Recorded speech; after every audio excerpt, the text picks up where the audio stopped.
Bon alors cette loi immigration, on en a beaucoup parlé avant de faire des reportages exclusifs sur les kidultes et sur les reventes de cadeaux, mais je voulais revenir dessus quand même parce qu'il y a beaucoup de choses à dire. Cette loi, elle est beaucoup critiquée par les oppositions de gauche, ça on s'y attendait, mais elle est aussi critiquée par le camp de la majorité qui a donc appelé à voter un texte pour réclamer maintenant que la moitié des mesures soient abandonnées. Alors plus précisément, on a deux types de contestations. On a d'abord une première contestation qui est venue du président lui-même, qui a saisi le Conseil constitutionnel pour contrôler la conformité de la loi avec la Constitution. Dans la foulée, 60 députés ont aussi saisi le Conseil constitutionnel, ainsi que la présidente de l'Assemblée nationale, et enfin 60 sénateurs de gauche. Et la deuxième contestation, elle est venue des départements, puisque 32 départements refusent de conditionner le versement des prestations sociales à 5 années de séjour régulier en France. Alors dans cette petite vidéo de réaction à chaud de l'actualité, on va voir ce qui est reproché d'un point de vue du droit à ce texte et sur quoi se base la résistance des départements.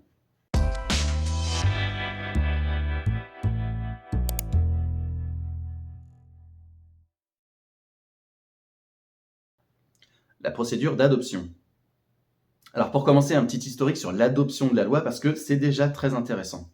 Le 11 décembre, il y a un vote de rejet de l'Assemblée nationale et le projet de loi a donc été soumis à l'examen d'une commission mixte paritaire. Alors cette CMP, on en a beaucoup parlé pendant une semaine, c'est la réunion de 7 députés et de 7 sénateurs qui respectent dans les grandes lignes les équilibres politiques dans chacune des chambres. Plus précisément, la majorité a droit à 4 membres et les oppositions se répartissent les 3 membres restants. Donc on a eu pour l'Assemblée 3 députés Renaissance, une députée Modem, un LR, un RN et une LFI. Et pour le Sénat, on a eu 3 sénateurs LR, un centriste, 2 socialistes et un Renaissance. RDPI, c'est le groupe des macronistes au Sénat. Alors la décision de réunion de la CMP, elle vient de la Première ministre. En cas de projet de loi, ou PJL, donc quand le texte est proposé par le gouvernement, c'est uniquement elle qui peut la convoquer. Depuis la révision constitutionnelle de 2008, le président de l'Assemblée et le président du Sénat, conjointement, peuvent aussi la saisir pour examiner des propositions de loi ou PPL. Et la mission de la CMP, c'est de proposer un texte de compromis quand les deux chambres ne sont pas d'accord. Et là, cette CMP, elle s'est mise d'accord sur un texte qui a été présenté ensuite au Sénat et à l'Assemblée nationale. Le texte a été largement adopté dans chacune des deux chambres, même si le vote à l'Assemblée a été un peu plus incertain jusqu'au dernier moment. Les 88 députés RN ont fait basculer le vote en votant pour. Le texte aurait quand même été adopté s'ils s'étaient abstenus, mais il ne serait pas passé s'ils avaient voté contre. Enfin, dernier petit détail de procédure, j'ai vu une tribune pour demander au président de ne pas promulguer la loi. Parce qu'une loi, une fois qu'elle est votée, elle doit être promulguée et publiée au journal officiel de la République. Ce n'est que si elle est publiée qu'elle peut produire des effets. Sauf qu'en fait, le président, si c'est bien lui qui promulgue les lois, il n'a pas le choix. L'article 10 de la Constitution nous dit que le président de la République promulgue les lois dans les 15 jours qui suivent la transmission au gouvernement de la loi définitivement adoptée. Ce n'est pas le président peut promulguer les lois, c'est bien le président promulgue. Donc on est bien sur une compétence qu'on appelle liée à la différence d'une compétence discrétionnaire. Le contenu de la loi. Ok, maintenant on peut faire un petit inventaire de ce qu'il y a dans cette loi. Pour plus de détails, vous pouvez aller voir le décryptage du projet Arcadie sur son site internet qui est très bien fait. Moi j'ai choisi de mettre en avant 6 mesures parce que ce sont celles qui sont le plus discutées et les plus contestées, mais en fait il y en a bien d'autres. Première mesure phare, le durcissement du regroupement familial. Le regroupement familial, c'est le deuxième motif d'immigration légale en France, juste après les étudiants étrangers. Il représente entre 90 et 100 000 personnes par an, et avec la loi, les étrangers devront attendre 2 ans au lieu de 18 mois avant de pouvoir faire venir des membres de leur famille en France. Ils devront par ailleurs prouver qu'ils disposent des ressources leur permettant de subvenir aux besoins de leur famille. Deuxième mesure, la fin du droit à un hébergement d'urgence pour les personnes déboutées du droit d'asile ou sous le coup d'une obligation de quitter le territoire français, les fameuses OQTF. Troisième mesure qui va nous intéresser tout particulièrement avec les départements, c'est le conditionnement des prestations sociales. Les étrangers devront prouver un séjour régulier de 5 ans en France ou avoir travaillé pendant 30 mois pour percevoir des prestations sociales, comme l'allocation personnalisée d'autonomie, les allocations familiales ou enfin l'aide personnalisée au logement, les APL. Quatrième mesure, les étudiants étrangers qui viennent étudier en France devront débourser une caution. Cette caution, dont la somme doit encore être précisée, leur sera rendue quand ils retourneront dans leur pays d'origine, mais sera au contraire encaissée s'ils ne respectent pas leur obligation de quitter le territoire. Cinquième mesure, la détermination de quotas d'immigration votés annuellement par le Parlement. Et enfin, sixième mesure, la fin de l'automaticité du droit du sol. Une personne née en France de parents étrangers pourrait toujours accéder à la nationalité française à ses 18 ans, mais seulement si elle en fait la démarche. La saisine du Conseil constitutionnel. Alors le ministre de l'Intérieur l'avait déjà annoncé à la tribune du Sénat, ce texte risque bien d'être censuré sur plusieurs points par le Conseil constitutionnel. Le président de la République l'a lui-même affirmé en interview et il a saisi le Conseil constitutionnel ce 26 décembre. Alors, pour une fois, je vais vous dire le fond de ma pensée. Je crois qu'il y a beaucoup de cynisme dans cette petite manœuvre. J'ai l'impression qu'en CMP, les propositions de la droite et du RN ont été acceptées, peut-être en se disant que de toute façon, ça ne passerait pas le Conseil constitutionnel. Bon, déjà, je trouve que c'est assez lâche de se défausser sur les autres, alors que faire des lois et les faire bien, c'est le boulot des parlementaires et du gouvernement. C'est pas la responsabilité du Conseil constitutionnel. Et en plus, c'est à mon sens très dangereux parce que quand le Conseil constitutionnel aura rendu sa décision, combien on parie qu'on entendra beaucoup de voix pour dire qu'il met encore des bâtons dans les roues des parlementaires, qu'il empêche des politiques ambitieuses, etc.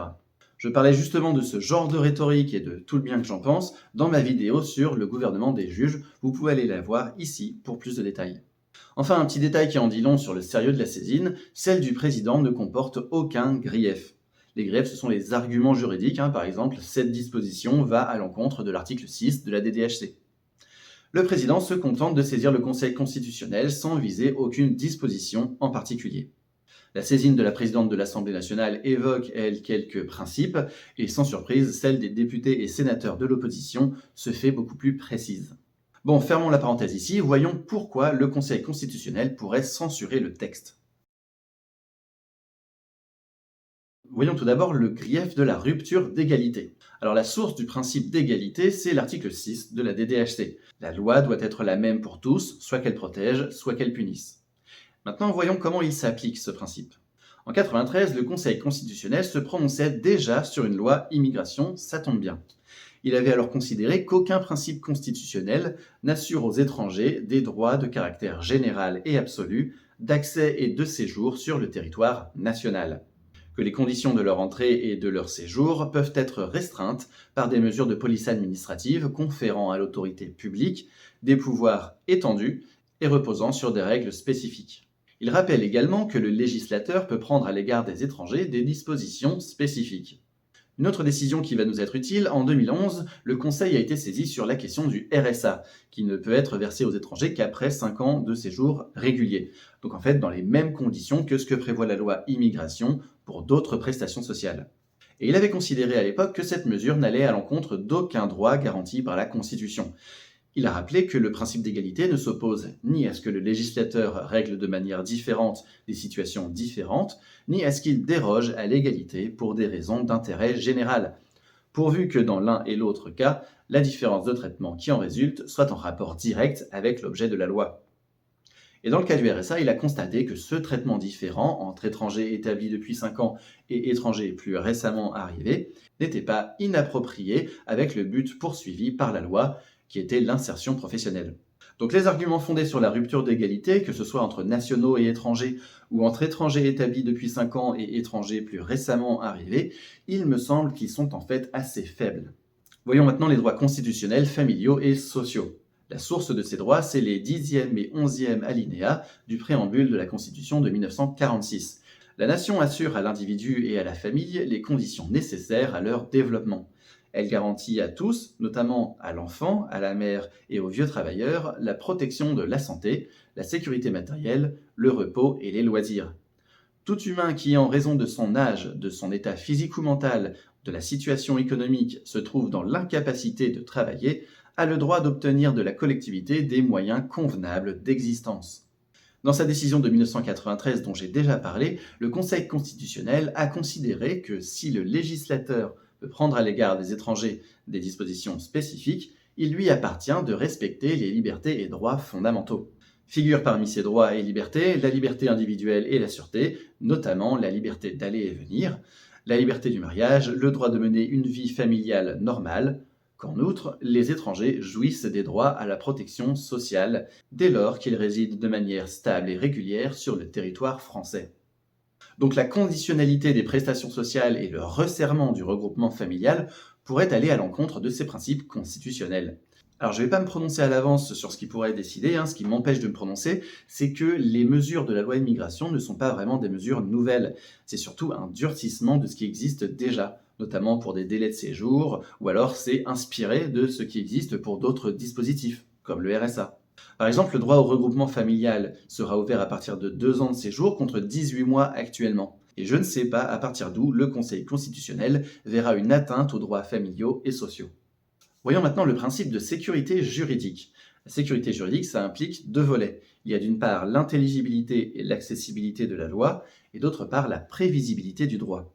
Et ce deuxième volet de prévisibilité, c'est à nouveau 2 volets. Il y a le principe de non-rétroactivité, les règles ne disposent pas pour le passé que pour l'avenir, et la stabilité des situations juridiques. Alors pour illustrer ce principe de stabilité, on se rend bien compte que pour un étranger handicapé qui ne peut pas travailler mais qui est en situation régulière, si du jour au lendemain on lui dit que l'allocation personnalisée d'autonomie, qui est sa seule ressource, va lui être retirée, eh bien ça pose un problème. Et ce problème, c'est un problème de sécurité juridique.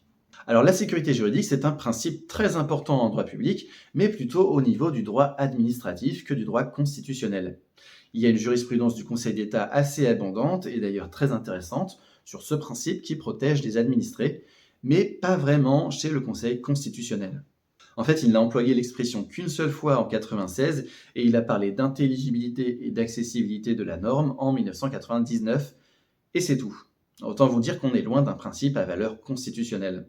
Et en plus, dans sa décision de 2011 sur le RSA, dont je parlais plus tôt, mais en fait dans une jurisprudence assez établie et constante depuis les années 80, il considère qu'il est loisible au législateur de modifier des textes antérieurs ou d'abroger ceux-ci en leur substituant, le cas échéant, d'autres dispositions. Donc la stabilité des situations juridiques, ce n'est pas un principe constitutionnel, je ne pense pas que ça joue dans la décision. Donc voilà un tour des mesures phares et des arguments juridiques contre eux, et à la lecture de la jurisprudence du Conseil, vous avez compris que je ne vois pas bien ce qui pourra être censuré. Alors je n'ai pas parlé de tout, il y a plein de détails techniques sur le fonctionnement par exemple de la Cour nationale du droit d'asile, la CNDA, et puis les quotas votés annuellement par le Parlement sont aussi attaqués sous l'angle de la séparation des pouvoirs. Parce que cette compétence n'est pas précisée à l'article 34 de la Constitution, donc à contrario relève non pas de la loi, mais de l'acte réglementaire, donc de l'administration et pas du Parlement. Mais pour les mesures les plus importantes et les plus contestées, ça m'étonnerait que l'économie générale du texte soit remise en cause. La fronde des départements. Alors une dernière chose que je voudrais évoquer, et là aussi un petit peu rapidement et à chaud, c'est cette histoire des 32 départements qui refusent d'appliquer la loi. Alors plus précisément, ils refusent de conditionner le versement des aides sociales aux 5 ans de séjour régulier. Cette précision elle est importante parce que le versement de ces aides, c'est justement leur compétence.